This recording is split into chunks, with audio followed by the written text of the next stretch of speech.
Hi, welcome to the second episode of second season of Podzahr video podcast. My name is Shayan and I'm your host at Podzahr. In this episode, we're gonna have a conversation with our guest, Mr. Mohamad Aljasem, about his different paths in medical field and hardship and difficulties. Hey Mohamad, how are you? Can you give us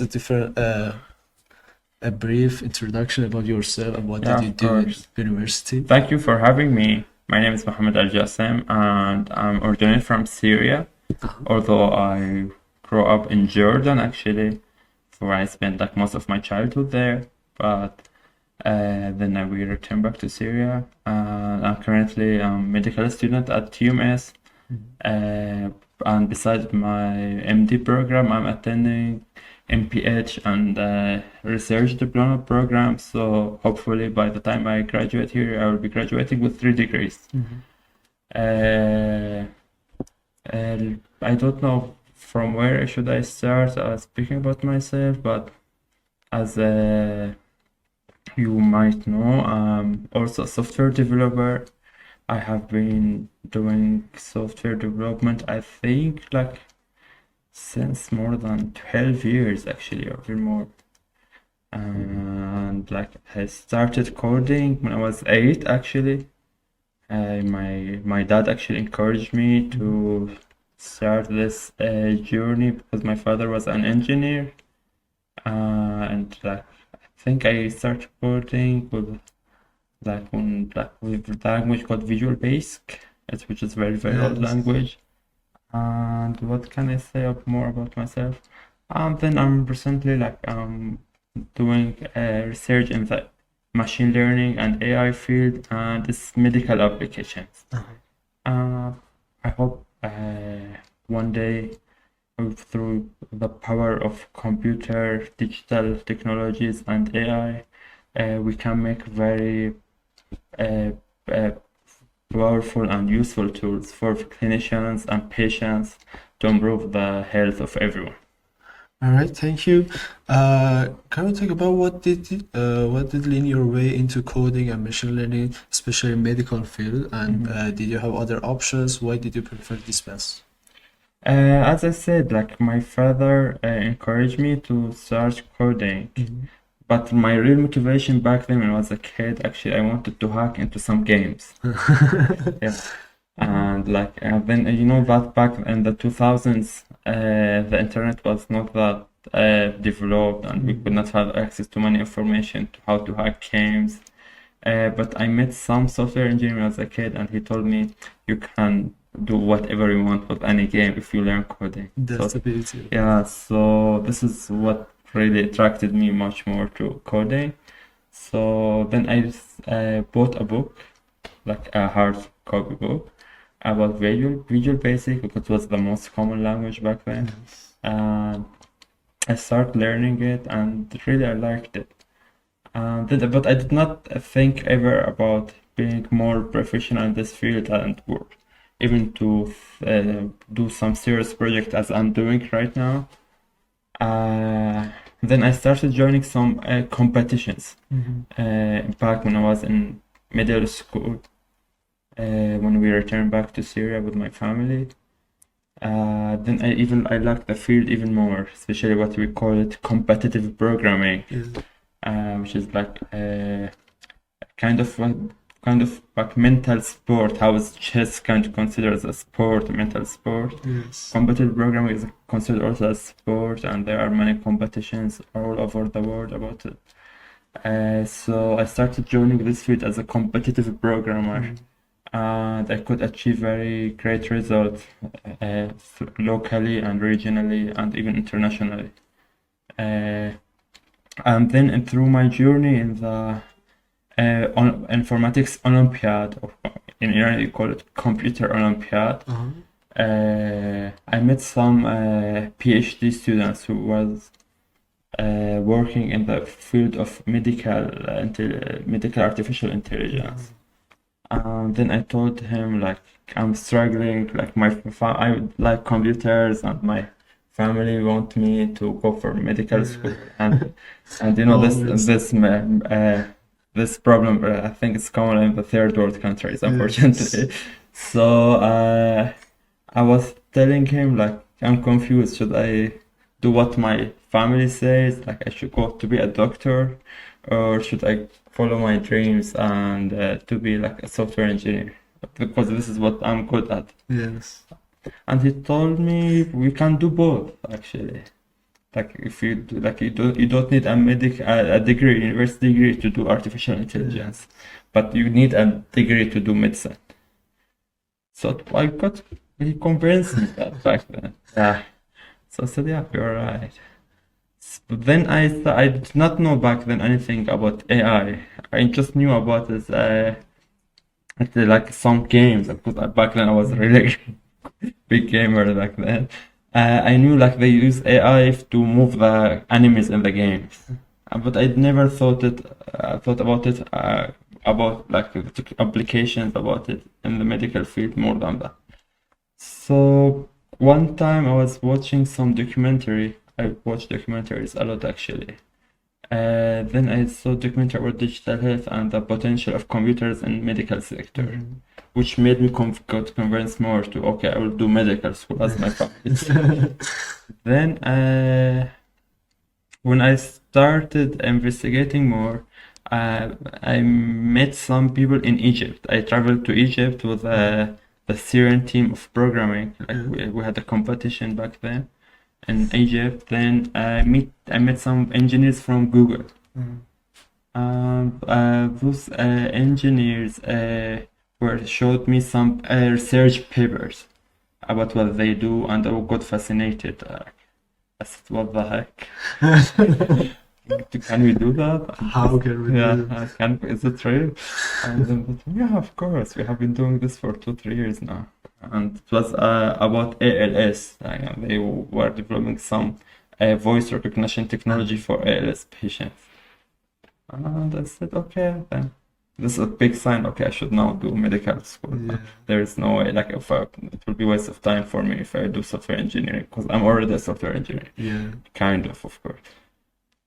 And then, the war started in Syria, and unfortunately, I started studying medical school, like starting medicine in Syria back then. But the war got much worse. Then I had to quit my medical school back then. It was the best medical school in Syria, it's called Damascus Medical School, in the capital of Syria. Then I got admission here, and then I started over again medical school here. Then I kept my passion about doing both things. And luckily now we have now for the first time a formal group for AI in the university called AIMS, which is Artificial Intelligence and Medical Sciences Association. It's part of SRC associations. Hopefully by the first month of February of next Persian year, we have tons of programs, and we were waiting for every medical student or other students who are our university to join our programs and join our family in AIMS. Very good, very good. Thank you. When and how did you start your projects in university in Iran? How can you actually meet somebody who is passionate more like you about AI and start these projects? Actually, I started my first few projects in SSRC when I was doing my second semesters, as far as I remember. That was not medical AI or anything related to that, but I started meeting people in SSRC, and then they started asking me how you can help us in our project and blah blah. And then I told them like I'm a good software developer and I can do web development, I can do AI. But back then it was not everyone knew about AI, and that was what the heck is AI. But everyone, for example, wanted a website, for us say, or wanted maybe some small mobile app. So my first project was actually to design a platform for some conference to people register through it. It was in School of Public Health. And then I started doing some other projects with some other professors, but small projects because they did not know like what my real potential. Unfortunately, back then they say, okay, he's like first year medical student. What the heck he can do, and how he's just showing off like I know coding. But so unfortunately, not many professors took me seriously in the first few years. But then I could prove myself through different occasions. So professors started to contact me to do some projects, especially in e-health sector. Still not AI, unfortunately, because they still not aware of the potential of AI in their research. But now the situation is much better, like, especially with the new breakthroughs in AI. For example, everyone I think know about ChatGPT, and like, especially now after this like ChatGPT thing, all the professors are interested. What the heck? How can we use AI? How we can use AI? But before that, unfortunately, because there were not tangible products or tools of AI that this professor could see to sense the power and potential of AI. I think they underestimated the technology itself. Power of it. Yeah, but now the situation is much better. Alright. I know there is a common passion between and medical students for having a resume about it and know this language and this specialty. But actually, I studied a little about Python, coding, AI myself, and I thought actually, in contrast to you or others who program for like 10 or 9 years, with this passion among all of the students in medical field, does it worth it to start from the bottom and with zero knowledge, zero skill built to it? Of course, one fact is you don't have to know something so you can learn it. This is the point of learning, actually. You start from not knowing something to know something about a little something, then gradually become expert. On the other hand, actually, what I can say, and unfortunately, the directors and officials throughout all the university, not just in here, they are kind of say outdated. They have outdated mentalities, unfortunately. So they don't see the power of AI or power of computer programming in general to put it in the curriculum of the first students. But from my own perspective, I think the next stage of illiteracy, okay, now the illiterate, so in some countries, the illiterate person, the person who cannot read and write. In some other countries, the difference of illiteracy is something else. Like for example, in Japan, the definition of illiteracy, is someone who cannot use modern technologies. I think in maybe in the next few decades, maybe the illiterate person, the one who cannot use AI, maybe, or maybe the one who cannot do coding. It's because this is essential. Yeah, because it will be a very essential skill to have. And because we are all surrounded of technologies. Unfortunately, the technology is everywhere now, and if to use the most of it, you need to know how to code it. I'm not saying everyone should be experienced developer. I'm saying everyone should be familiar what is happening. Know the basics at least. Yeah. So, and we are lucky to live in this age. Actually, all the information you can imagine, it's accessible and it's all for free. Yeah. And for me, believe it or not, I never, until to this day, attended even one single class or session of programming. It was all self-learned. Yeah. I learned everything on my own. That's the beauty of it. Yeah, and then everyone can learn it also on their own. I know even some very successful people, even they are now in Google or Microsoft. They had different degrees in different areas, maybe in literature even. But then they said, okay, well, let's give it a try, let's give it a shot for programming. And now they are even professional to a degree. They are hired by the biggest tech companies in the world and making tons of money in these companies. And they're making impact also. So I don't think like being a medical student or being in any other major is an excuse to not to pursue these things. There are even now the technologies of today, like for example, let's say Python. It's very easy to learn language. It's very easy to code with. It's very to deal with it. Like in contrast with some other older language, I don't know if anyone, for example, coded it with C++, which also considered a high level language, but still, like when you code there, like you are speaking in the aliens language.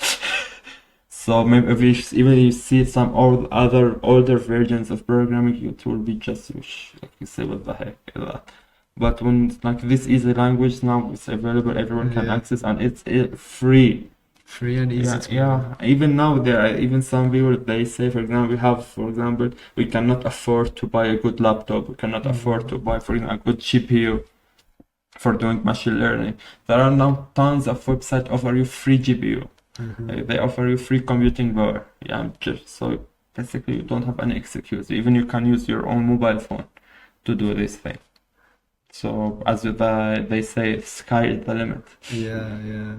Actually, I'm so interested in AI field and how it can help medical students, medical technology, medical field.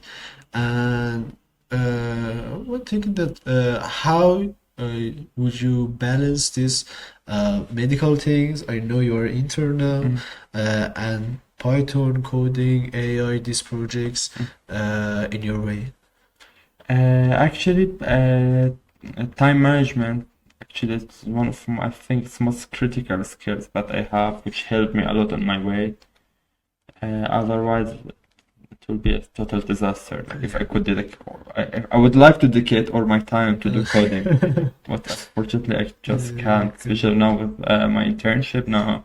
On the night shifts we have in the hospitals, which is unfortunately there are too many of them. But on the other hand, with the right time management skills, and for me, one of the most important thing I think I did in my life is I quit all social media. I'm not using almost any of the social medias which were taking a good chance of my time. So I would recommend everyone to do that if they could. Especially, there are even good tutorials on the internet, but they call it dopamine fasting. Yeah, it's actually I saw one video on YouTube called After School, channel called After School.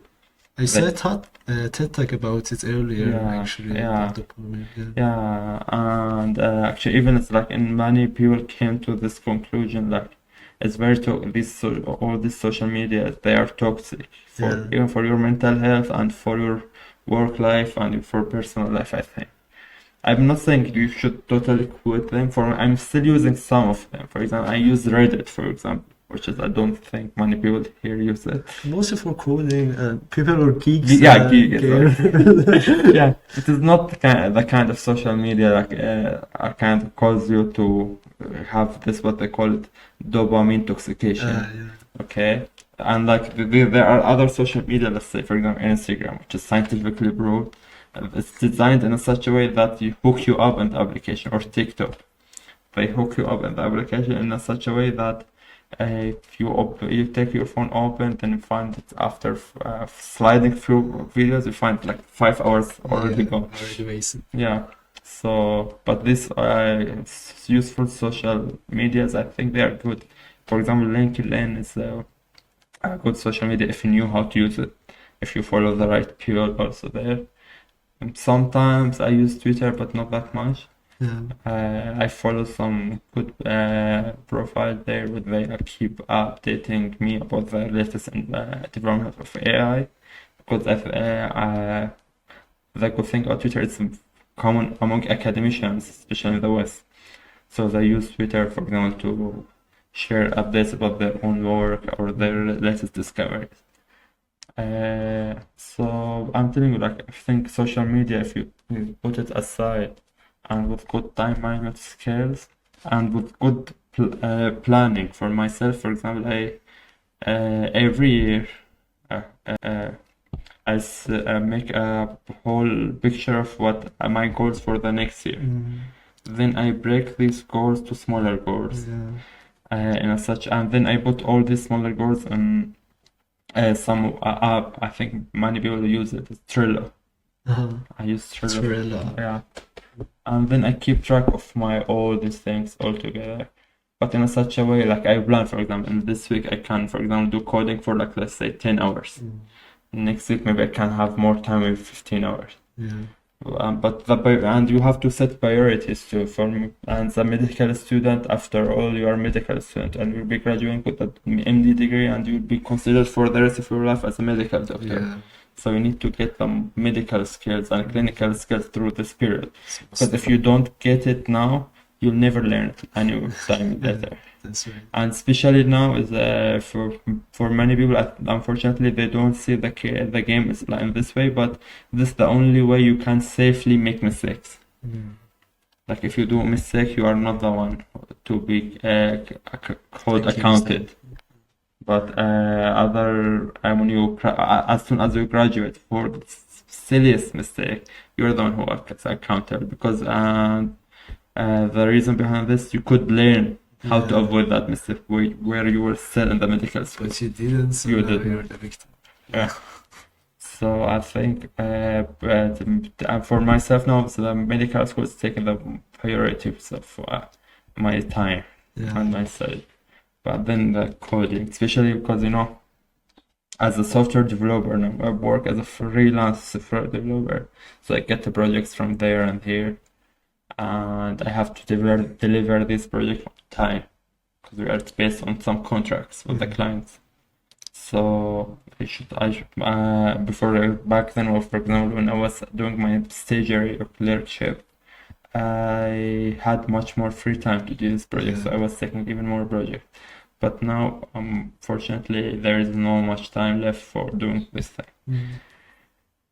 So I hope I could answer your question. Thank you so much. You talked about your Chief's hospital. It's an interesting subject. What is your opinion about your experience in Iran in hospital? It was bad or good?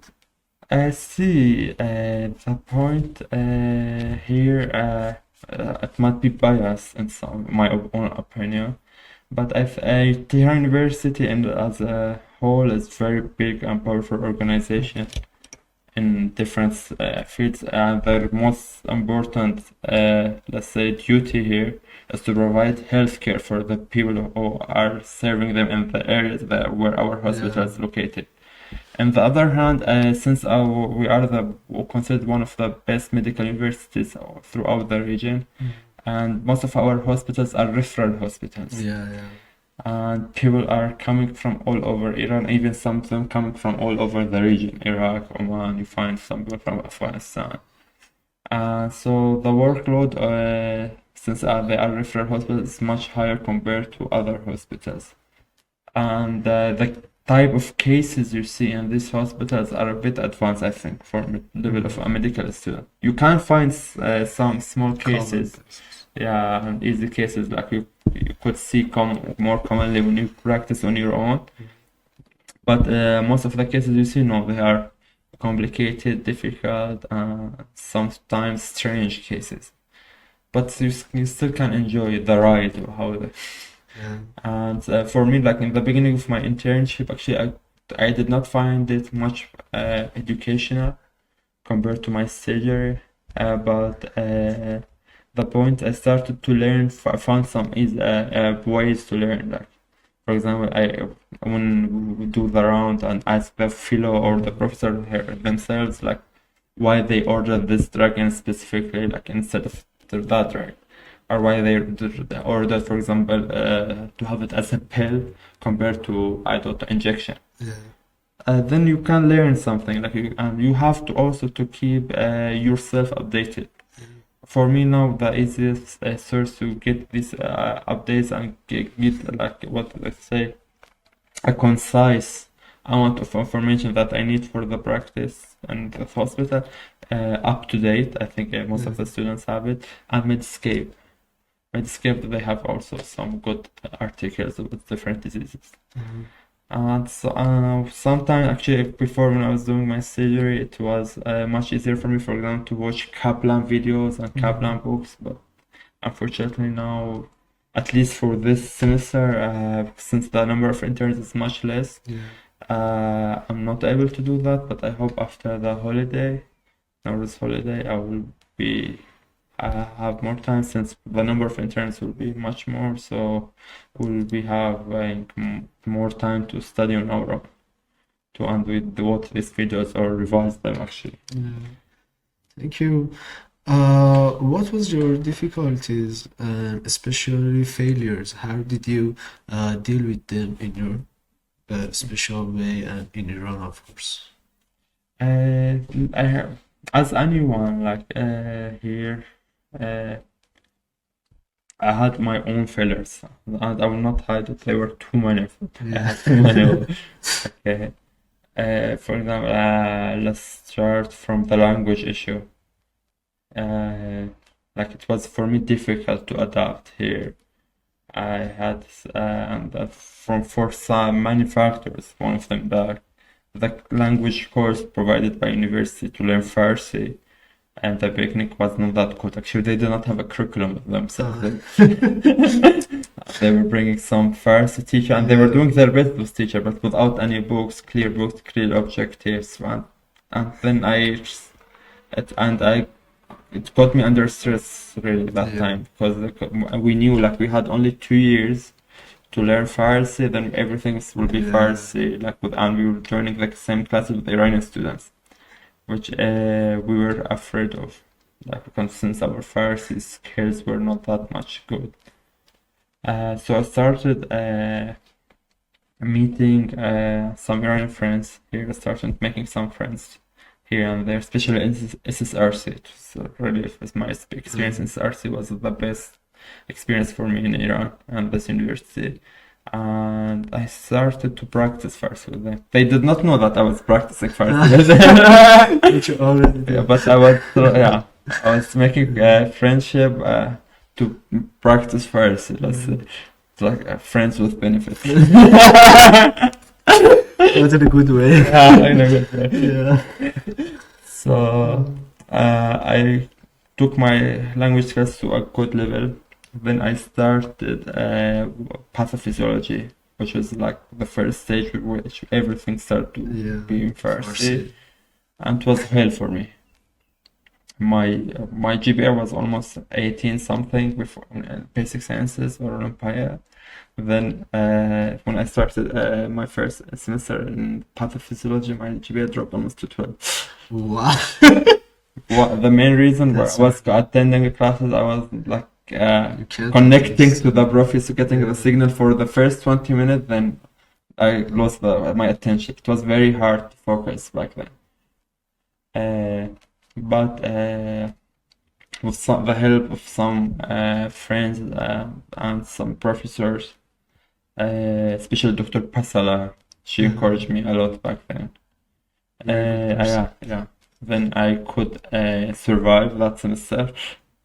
Then I also the next semester of pathophysiology, it was a bit better, like almost 13 something, 14, like my GPA. Then I started my stagiary, which also started the challenge of speaking with patients. I had back then horrible Farsi actually. I was speaking Farsi but in Arabic way. No mutual connection. Yeah. And then Arabs in general, they have higher tone. Yeah. Some patients were thinking I was shouting. So it ended sometimes I'm having some misunderstanding with patients. But by the time, especially with my Iranian friends back then and some professors, they keep encouraging us, you can do it. It helped me a lot. The other thing, it was very difficult for me is the financial aspect of staying here. because of the war in Syria, actually, I did not have any news about my family for almost 3 years. I did not know where are they, if they are alive. They did not also know I was in Iran even. Yeah, it's back then. So totally, I had no connection, and but when I came here, my money was running out, basically. So I had to find a way to have some income, at least until the time I could contact my family. And back on starting, when I told you, like the language was a serious issue for me. And if you in Iran, most of people cannot speak English. It's a fact. So if you want to find a job or do something, like you need to know first. So I started also like through some professors, making some connections, starting working as a web developer. Here and there, doing some freelancing projects I'm still doing now. And I could really save myself, let's say, because you cannot survive here without financial source of. Okay, so this was most of my one of the biggest challenge. But I think the most challenging thing I had. Actually, even before I came to Iran, actually this computer programming competitions I mentioned earlier, because back then it was the level of competition was very high. I'm not saying I always won, especially in the beginning. I was not the all winners guy. I failed like many competitions and I won some. Okay, in one of the competitions, actually, when I was like in the 9th grade, I did not win first, and it was very, very big trouble for me. Like to compete with, for example, some senior students who had much more experience, had much more support, and had much more resources compared to me. Because as I said, like I'm coming from a city called Deir Ezzor, which is like small city, not that much developed compared, for example, let's say Damascus, the capital. So for those guys, for example, we're having a private tutoring session with some software engineers or developers while I was on my own. And also back then, as maybe you remember, the internet was not that fast. We had dial-up internet.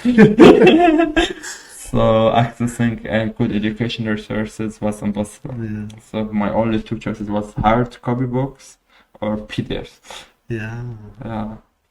So, and then the other thing, it was very challenging for me is like to switch from some other language I started with to other set of language, totally different. What did you say? As I said, I would start with Visual Basic, which is after I learned it very well, it became very outdated language by the time I could master it actually.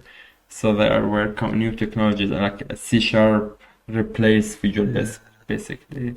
I was working also for competitions with C++, which is basically was not the perfect language if you want to do some serious software as a single developer. It's an amazing language, but you cannot use it to make it like as a full software as, let's say, 10 years old code. Then I came to know some other technology. I could use C++, but was in the later stage. So I shifted my focus, for example, to newer technologies. Like back then, PHP language, which we still use now for web development, was some kind of hot topic. Everyone was going to do PHP. But I think following that trend back then, which could keep my passion for programming alive, because the beauty of web development, unlike you make some app and you have the app on your own PC or your own phone, but the web development, we can give the link to anyone, and that guy in the other side of the world can use the same app you did. It was very nice experience for me. It excited me a lot back then. And then, as I said, when the other thing could take me to the next level for this program competition is the other competitors. Which pushed my limit, let's say, to do more, and every other competition I do even more. So I ended up winning the golden medal in the informatics Olympiad in Syria. Then I got qualified to join the regional Olympiad, which I also got ranked the first. So it was like I'm telling you, like this to be under pressure and having maybe some competitors and you feel the competition. I think it's what keep me pushing myself in this field. Yeah. Generally, what is your approach to difficult times? How would you think to pass through it? See that there, like let's say Mohamad Aljasem of 10 years ago would deal with the problems he's facing different from Mohamad Aljasem of today. Yeah. This and through these years I got much wiser, much calmer. Before, like the first thing I would do maybe panic. Then start trying solution here and there randomly. Yeah. But now I think the best approach to do it is to keep calm. You become organized. And then try to understand the problem, see the different aspect of it, and then maybe segment that problem to smaller problems so that you can overcome each one of them one at a time. So it's solve it like as a smaller problems. I think this is very effective way to face any kind of problem. Whatever that problem is, you can keep calm, find the whole situation and where are you in this situation and how you can impact the problem, because you cannot change something you don't have control over it. Okay, but you can change only the things you can control. Of course. Yeah. So after that, then you make this bigger problem, even small problem, you can still make it smaller problems. And then you approach each small problem one time by one, after other. Actually, I read a book about this, about how you control yourself in different and difficult situations, called A Guide to a Good Life. I read some article and saw some TED Talks about a kind of lifestyle called Stoicism. Stoicism is actually difficult lifestyle. Buddhism, people, monks like that can have that. But it has two main cores that we can use that in our simple life. One of them is virtue. Virtue, it means vocabulary, it means high morality standards. But in simple way, it means you live your life along some set of values. It's a set of simple values such as integrity, trustworthiness. And another thing is tranquility. Tranquility means the art of ridding yourself of negative thinking, negative thoughts. And it's how can we do that? So we are in a cycle which we just want to chase material things, and when we get that, we get used to it, we become bored. It says instead of this, we have to break the cycle and appreciate more what you already have, and you can actually don't think about what you can have. You can't just think about what you already have. And another thing is that if you want to have a good life, want to have a easy life, don't be okay about what are not in your control, what isn't in your control. And it says if you become this way, how with just realizing them as soon as possible, what you can't control, and don't worry about them at all. It means that instead of just focusing to be a winner, you just focus to deliver your best performance. In this way, not only you perform better and help you perform better, but also you won't feel crushed when you don't reach that goal. So it says if you just use two of these main cores of Stoicism in your life, you become happy, you become actually can get through these difficult ways. And I think it's a good thing to remember that these simple things, these simple ideas can help us a lot. And of course, in this country, in these situations, like you and I. Can you talk about how would you go through this path, and when did you realize it is the best path for you, and would you have other options? I know you work with some other projects. Would you like to try some other ways too, or not? To be honest, I would try some other stuffs actually, like for example, music especially. I would like back when I was a teenager, I was also interested in music, but when I started university, especially medical school, and then I already had my developers side of my life with my medical school. It was totally impossible to keep doing music. I was doing like some remixes, let's kind of say amateur DJ, let's say. And I really liked it back then. Maybe if I had time now, I would also learn it in more professional way, how to also do this digital music and DJ thing. I don't know, maybe some guitar, maybe. Although I don't think myself I will be great player of guitar, but I think it's worth it to give it a try actually.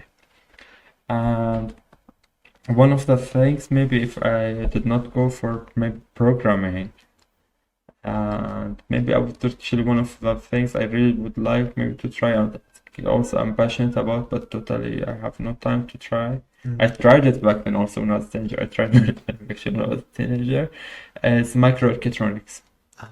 Okay, which is like a kind of the science intersection between mechanical engineering and electronic engineering. And I saw some students back when I was in Syria, when they were doing their senior year project before they graduate. I was amazed, like it really attracted me.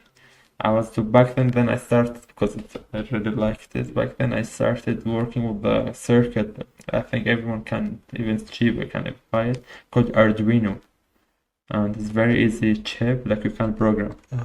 And you can do all the things of the stuff you can imagine. You can make your own robot even. And it's very interesting. Maybe I would try, maybe I would like that to try give it a shot, maybe if I was not a developer I'm now today. But also I'm still actually, I consider myself a good graphist. Yeah, but not at the most professional graphist, of course. Maybe also I enjoy doing graphical designs, because it helped me to show the creative side of myself.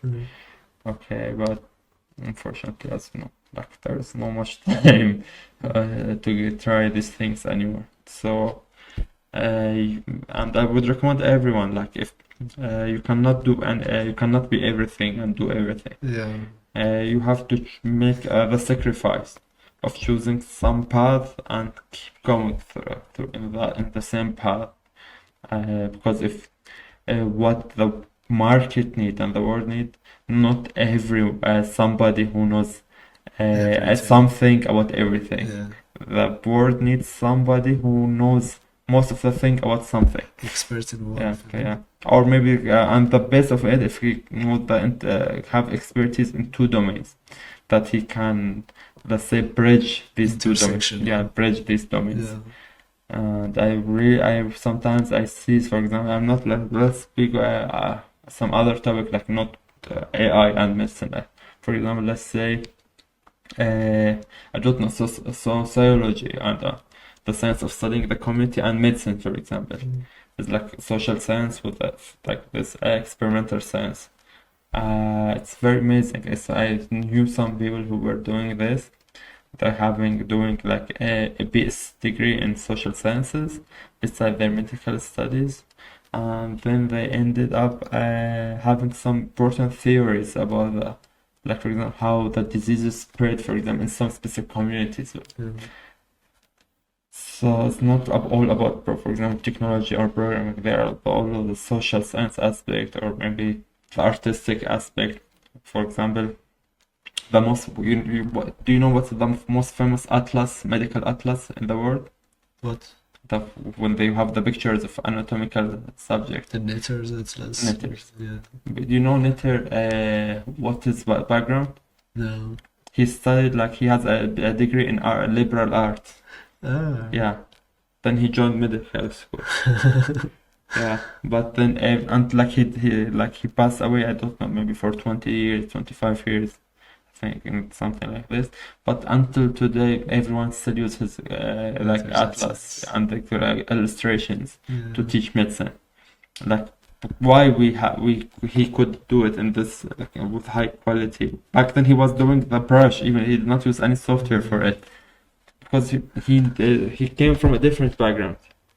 Okay, so I think the world doesn't need the copies of the same person. We need some people with the unique characteristics, so they can push the limits of the world even more and push the limits of the science even more. That's a good point. Thank you. If you could go back to the first year of your university, what would you do? What you wouldn't do? Would you go through this path the same way as you are? Considering my own background as a developer before I came to Iran and to join TUMS, I think it will end up in the same way, unfortunately. But if, let's say, I was coming from a different background, okay, I told you maybe if I came from background, as I told you, like, I was interested in microelectronics too. Maybe I would do it slightly different. Maybe I would end up joining some of the robotics and surgical research center in Imam Khomeini, for example, doing some device, working on some devices. But in general, I don't think like I would be going far away from what I'm now. I would be kind of doing intersection between two things, because I never felt like satisfied if I'm doing the same thing as everyone is doing. You want to be different. It's not that I want to be different and like just to be different. I want, let's say, to be different so I can make more impact. It's not about being different itself. It's to be how impactful I am. Unfortunately, there are tons of students coming every year to this university, and after 7 years they graduate, and you ask any professor, do you remember this guy? Who the heck is this guy? But for some people, because they did something, they made some change, they made the situation better. So I think those people, you can get motivation from when you see their stories and see their impact and see what they did. And I was lucky to meet such students in the beginning of my journey here. I mentioned, like, for example, Mani Begi, maybe Nico Akhundi, Shahab, Sarai, all these senior students now, they're all graduated. But when I saw them, like, it gave me the kind of role model what I want it to be and how can I achieve that. And more you want to have your legacy so people can see you and know. Of course, I would like to have that. It's not, sometimes even like, I think about it, I'm not just like my own legacy, like, after all, he would remember me, that guy from Syria. I like sometimes I see myself also the ambassador of my country, of my people here, and especially in this hard time in the region, not just in Iran or Syria. These conflicts should come to a point where it end. Okay, and unfortunately, there are, I think, because of the media mostly. There are big misunderstanding between the people on this side of the, let's say, Persian Gulf, and this side of Persian Gulf. And especially, as I said, from the media, their let's say, bad role in showing, bolding the negative points and totally ignoring the good points. To a degree, even myself, before I come here, I was afraid. She's from the Iranian people. Don't deny it. I was thinking like all the Iranian people are so kind of, let's say, extremists. Like, maybe I'm not sure if that's the appropriate word. Like, for example, because I'm a secular person, let's say, I'm not like, I don't pray that often. I don't do practice religion that often. but I was afraid because the media show us this aspect of Iran. Okay. Oh, and maybe I also was afraid. Maybe what if the weather is not like good here? Yeah, but what if it's all desert? But you know, like one of the best experiences of me here in Iran when I met some group like 3 years ago, and those guys go camping every weekend. Yeah. And they choose very amazing places to camp. And I was going with them regularly until my internship started. So I saw the beauty of this land, you know. It was very amazing journey with especially when I met those guys. It helped me especially in the mental health because I was overloaded, let's say. And the other side, it made me meet the Iranian people on more personal level, which is it's unfortunate. Even many of our international students here, they don't have the chance to meet them for some of their own reason, let's say. And like unfortunately, I always keep saying like our international students in TUMS living in their own social bubble. Unfortunately, it's a very bad thing because by the time they return, maybe they ask them how were the Iranian people with you, and maybe they say we don't, which is very bad. Because, and especially now as a Syrian, I think we both Syrian and Iranians are culturally much similar compared to any other Arab nation in this region. It was very interesting for me. And especially, or for example, even from that, let's say architecture, even when you see the work on the streets or you go to some areas, you feel the similarity even from you go to the old part of Tehran and you go to the old part of Damascus. You feel them very similar. Yes. Even the big Podzahr of Tehran. Even the culture, I think it's very similar. Very similar. Even you go, for example, if you check the picture of big Podzahr of Tehran, and you have big Podzahr in Damascus called Podzahr Hamidiyya. It's very famous also. You just feel the same thing. Even the same goods, they say the same thing. That's very interesting. So I think I'm for both people here also, like we are come not just in Syria, like and Iran, so all the people of the Middle East, I think we are famous for hospitality. So I think the people we don't know about each other. We just keep holding the differences and the bad ones, which is really bad.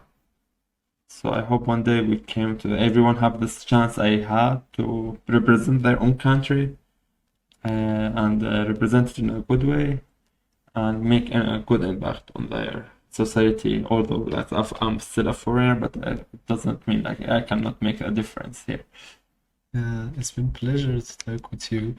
Very good. Thank you for it. Have you ever been feel homesick at all at Iran? Believe it or not, no. No? I'm telling you, like the people here are almost the same. They have the same culture as my own people back in Syria, and the nature here are kind of similar too. The only difference, we speak Arabic and we speak Farsi. Otherwise, I think that everything was identical. Let's say somehow.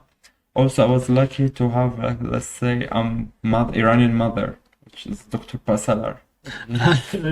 Yeah, she helped me a lot, and she also made sure like I never had this kind of homesickness.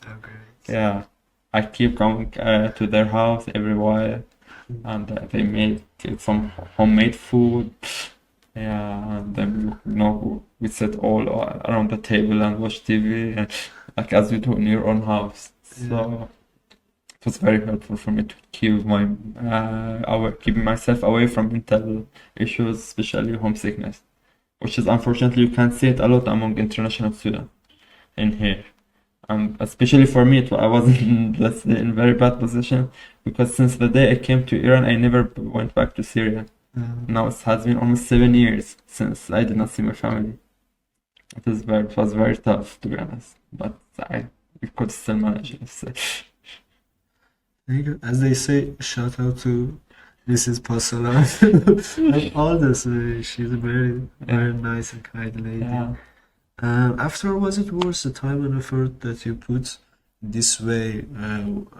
What is your advice for people like you to become who you are right now, or have a similar path like you did? I let let's say, like, I think for myself, I had really a lot of hard times here, and I think that what made me keep fighting and pushing myself forward no matter what is I always had a dream and I had always a goal. It was like a magnet pushing me towards Yeah. itself.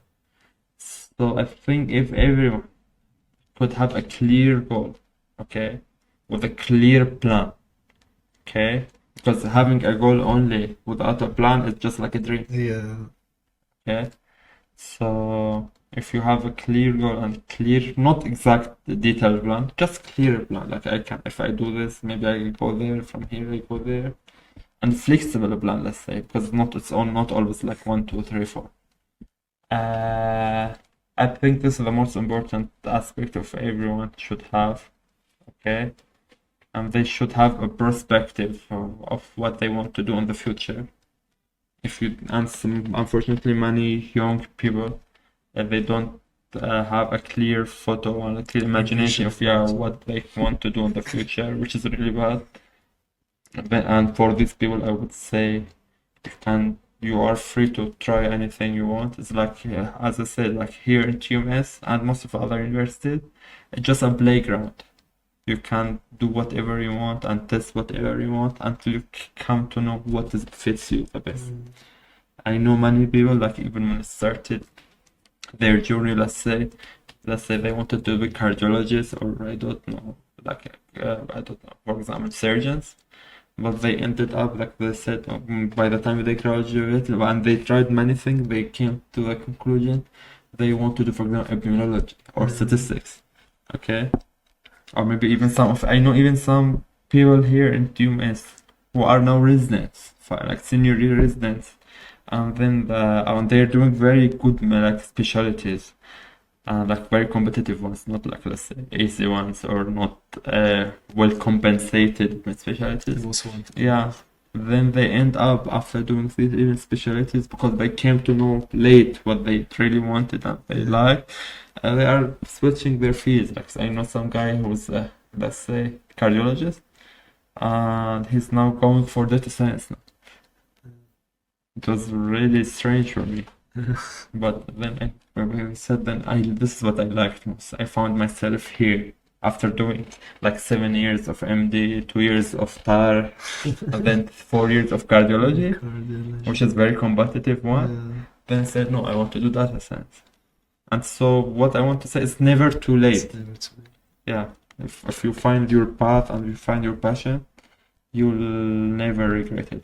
There is a very famous saying, do what you like and you will never have to work for one day in your life. Yes. So many people, they do like it in this way. What I say also is you can also try different things.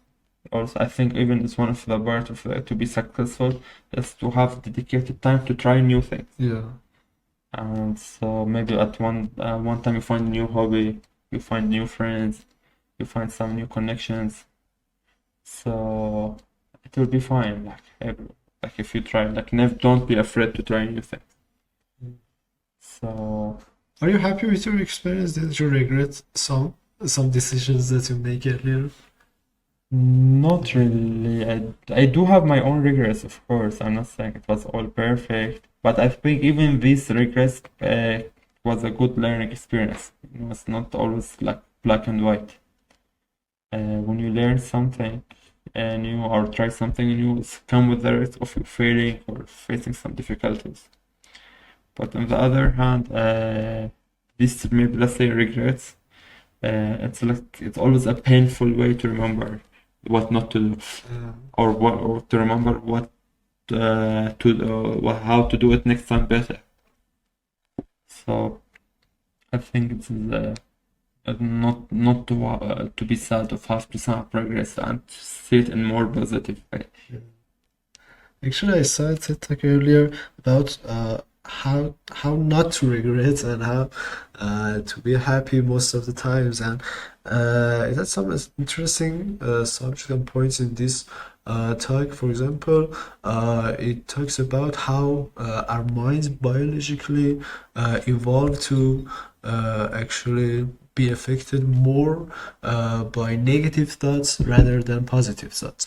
Says in the past, because of there are many risks and many difficulties, our brain wants us to sustain in different difficult situations, under different difficult situations. So we made some biases. Such as negative bias. It means that your mind wants to prioritize negative thoughts rather than positive ones, because it wants to be a survivor, not a happy survivor. So it means in this world, when we are naturally evolved to be worried about these negative things, it's good to practice positive thinking. It's good to practice, as I said, appreciate what you already have and focus about what you can do. And in this way, in this simple way, you can actually break this natural habit and become more aware of good things and good habits that you can actually make your lifestyle out of it. And one example for thinking that how you can appreciate more what you already have is called negative visualization. It says that for 1 second, imagine what you already have, what person you already been related to suddenly been vanished and be gone forever. And how did you feel about it? And it says it gives you an instant rush about gratitude and show you how lucky you are that you still have them. So it means that if you can appreciate what you think that you can have, it's good to push yourself to the limit. It's good to push yourself to reach your goals. But as you said earlier, you have to actually balance these things and don't become burnout. So you couldn't do anything. Thank you for your good information. Thank you for talk. In 10 years, where is Mohammed? How would you do? How would you do? And this. Where I'm not sure where the country, but what I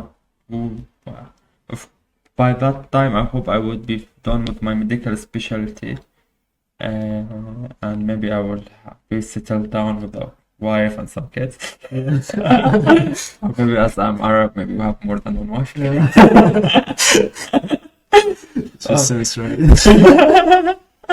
Then the other thing, maybe I hope like either I got involved in like one of the coming startups in medical AI or medical technologies in general, or maybe I would be the one who make that startup in the medical AI. Maybe by that time the technologies we have, it will be much more powerful. I'm sure it will be far more powerful, but even what we can imagine today, because even the technologies what we have today, we could not imagine them 2 years ago. Like let's say for example this ChatGPT, who could imagine like we could have this thing 1 year ago? Okay, so I'm sure that technologies after 10 years will be totally different, and maybe by that time I will be doing, I don't know, maybe I'll do part-time hospital, part-time software thing, or maybe doing, I don't know, having my own company, or maybe there will be new specialties to do both. Still, no one knows what the future hides. But this is my next plan, my next move is basically to keep going through this path. Because as I said, if you do what you like, you'll never have to work ever again. Is there something else you would like to talk about which I didn't mention earlier? I would mention like for everyone, like it's okay to feel not okay. Okay, sometimes like life get hard, sometimes the situation get critical. But there is a famous story from the Persian literature. It's about a king. Okay, that king was very happy. Okay, or he lived in happiness always. Then he asked the ministers he had, I'm bored of being too much happy. I want something to make me, when I'm feeling happy, to make me feel sad. And I want something when I'm feeling sad to make me feel happy. And then they went all over the country to find that thing.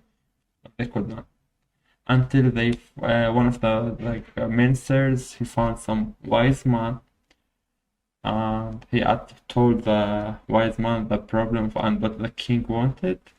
And the wise man, he said, okay, I will come to the king palace and next week, and I'll bring that thing for him. And then the minister said the king will award you whatever you want. Then that wise man came with a ring, and he wrote on the ring, "This too shall pass." And first you say, "Innis migzarat." Yeah. And then the wise man, he told the king, "This is for you. Whenever you are sad, you look at your ring, you will see it in his migzarat. This too shall pass, and it will pass." And the next time you find yourself happy, and so you don't be like lost in your happiness. You look to your ring and you remember this day will not last forever. This too shall pass. So I think, and for everyone also from this story, I think also all hard times will pass, but our good times also will pass. But I hope everyone have more good times compared to the hard times. And I hope everyone also try their best to make the difference and not to be just another number in the world records of those births and deaths. Between these two numbers, they could, in their lifespan, they can push the limits of the humanity and their societies. It doesn't have to be very big impact. Yeah. They can make very small impact. Small things. Yeah, and they can maybe you're helping your neighbor with their hard day is a good impact. Maybe just watering the flowers in your own house is a good impact. And I had the chance to meet many Indian students here, and they believe that the life is a circle, and whatever you do, it comes back to you at the end. So Karma life. Yeah, karma, exactly.